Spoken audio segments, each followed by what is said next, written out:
Assalamualaikum warahmatullahi wabarakatuh. Bismillahirrahmanirrahim. Alhamdulillahi rabbil alamin. Wabihi nasta'inu ala umuri dunya waddin. Allahumma salli ala sayyidina Muhammadin abdika wa nabika wa rasulika nabil ummi wa ala alihi wa sahbihi wa sallim taslima. Qadir wa dhamati dhatika fi kulli waqti wa hin. Sallallahu ala Muhammad. Allahumma salli ala Muhammad wa sallim.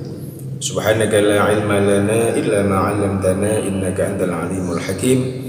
Rabbi shrah li sadri wa yassir li amri wahlul 'uqdatam min lisani yafqahu qawli. Amma ba'du. Kepada yang dirahmati oleh Allah Subhanahu wa taala, para kaum muslimin muslimat, mukminin mukminat di mana saja Anda berada, terutama kepada para pemirsa setia channel dakwah Yasbi Al-Asy'ariyah Wuluhan Jember yang dimuliakan oleh Allah Subhanahu wa taala. Ada sebuah pertanyaan dari saudara kita. Pertanyaannya adalah, ketika kita di dalam perjalanan atau bepergian yang itu jaraknya sudah masafatul qasri, memenuhi syarat untuk menjamak dan mengqasar, maka lebih baik sholat dengan jamak qasar atau sholat itmam. Itmam itu sholat sempurna seperti biasanya. Kalau duhur yang 4 rakaat, asar yang 4 rakaat dan sebagainya. Jadi lebih baik mana ketika sudah memenuhi syarat jaraknya masafatul qasri antara sholat jamak qasar dibandingkan dengan kita sholat sempurna.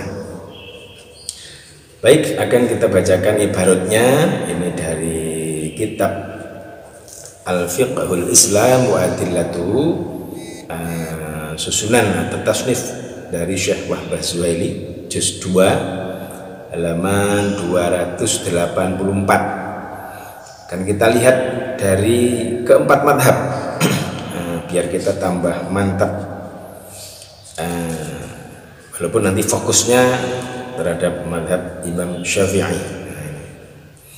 Baik, Bismillahirrahmanirrahim. Wa qala al-muallifu rahimahullahu ta'ala wa nafa'ana Allahu bihi wa bi'ulumihi ta'ala. Bismillahirrahmanirrahim. Al-bab halil musafir, panata utawi musafir wong kang lelungan iku mulzimun wong kang wajib syar'an ing dalam syara'i bil qasri kelawan salat qasar. Am annahu utawa setuhune musafir iku mukhayyarun dikenake milih bainahu dalam antara qasar. Kalau jamak ya diikutkan sekali jamak qasar, wa bainal itmam lan antara itmam. Wa ayyuhuma utawi andine qasar lan itmam iku afdhalu li utama. Al qasru ana ta qasar amil itmamu utawa itmam.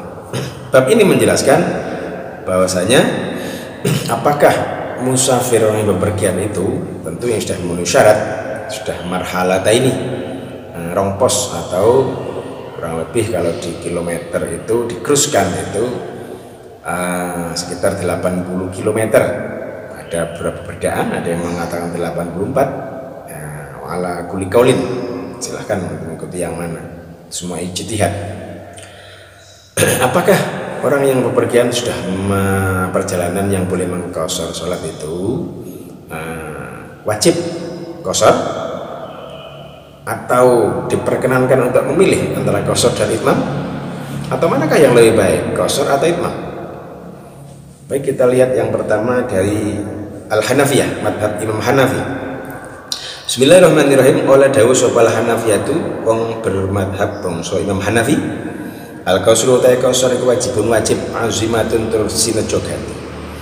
Wa fardul musafir ta fardune wong kang lelungan fi kulli sholatin ing dalam saben-saben salat rubaayatin kang bangsa 4 rakaat iku rakaatani 2 rakaat. La tajuzu ora wenang lahu keduwene musafir opo aziyadatu nambai alaihi ma ing atase rakaatani amdan kelawan nejo.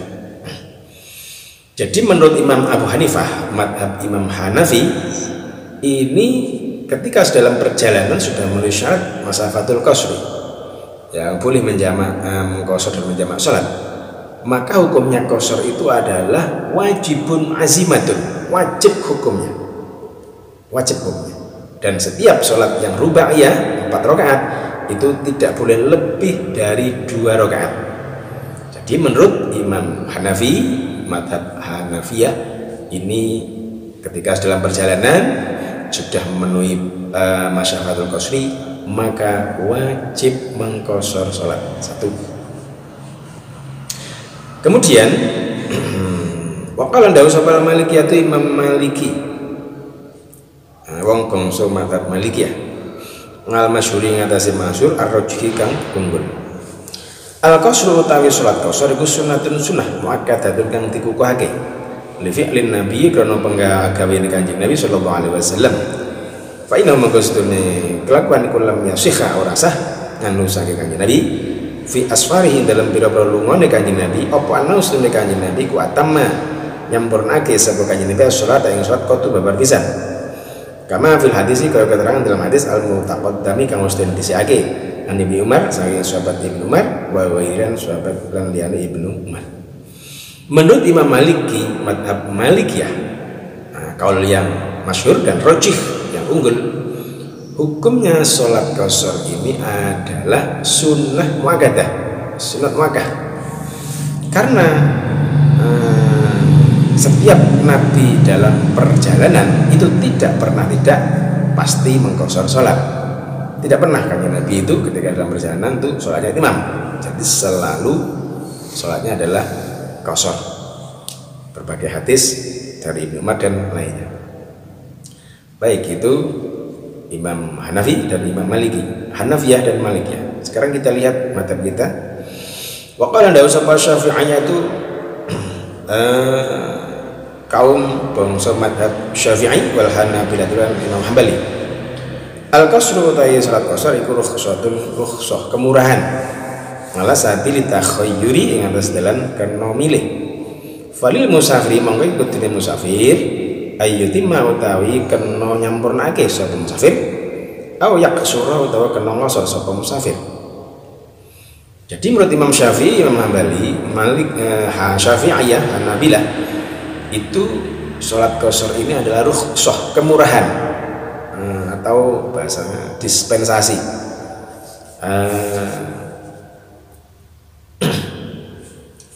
Kemurahan atau dispensasi ini boleh memilih ala sabili takhayyuri, boleh memilih apakah dia akan mengqashar salat atau menyempurnakan salat. Kemudian dilanjutkan wal qasru ta qashar iku afdhalul utama minal itmami tinimbang nyampurnake mutlaqon indal Hanabilati mungki Hanabilah.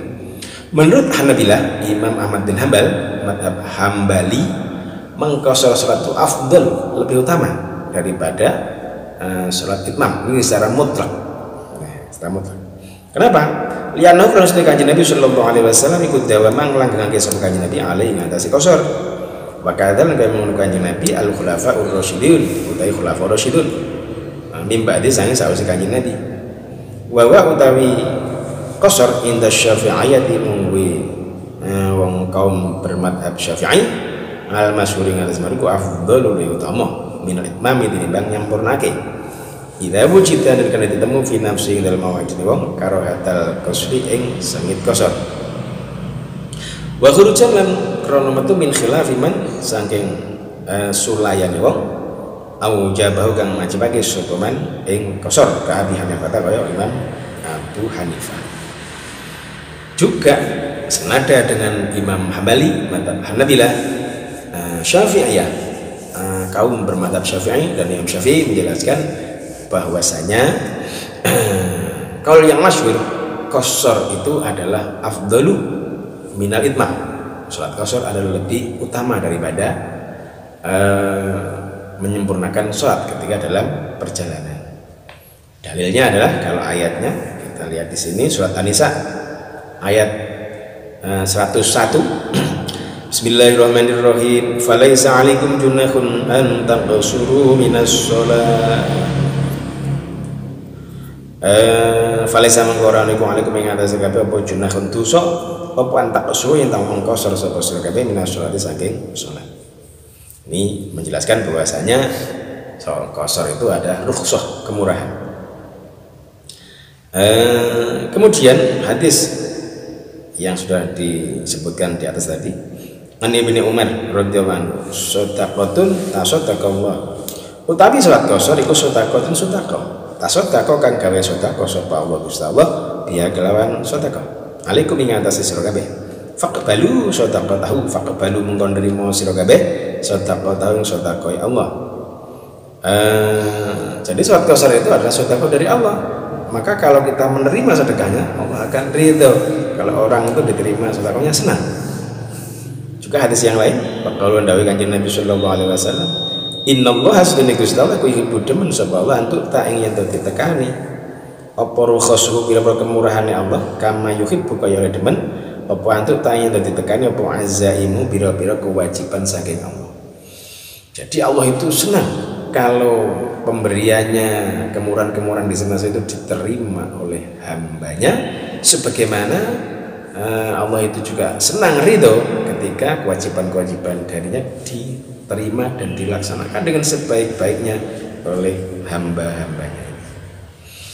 Baik, kesimpulannya ketika dalam perjalanan sudah memenuhi syarat masyafatul qasr marhalatain, dua pos atau kalau dalam kilometer itu sekitar 80 km atau ada yang 84. Maka sholat qasar kalau bisa dijamakan, ya dijamak sekali, jamak dan qasar itu menurut 4 mazhab adalah lebih utama daripada sholat itmam, karena berdasarkan ayat Al-Quran surat An-Nisa ayat 101 tadi, falaisa alaikum junahun an taqassuru minas shalah.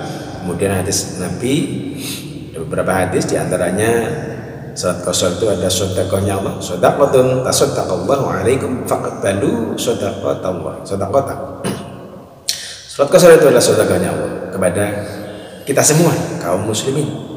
Nah, maka terimalah sedekah ini, Allah akan ridha dan senang. Kemudian juga hadis Nabi yang lain, innallaha yuhibbu an tu'ta rukhasuhu kama yuhibbu an tu'ta azimatuhu.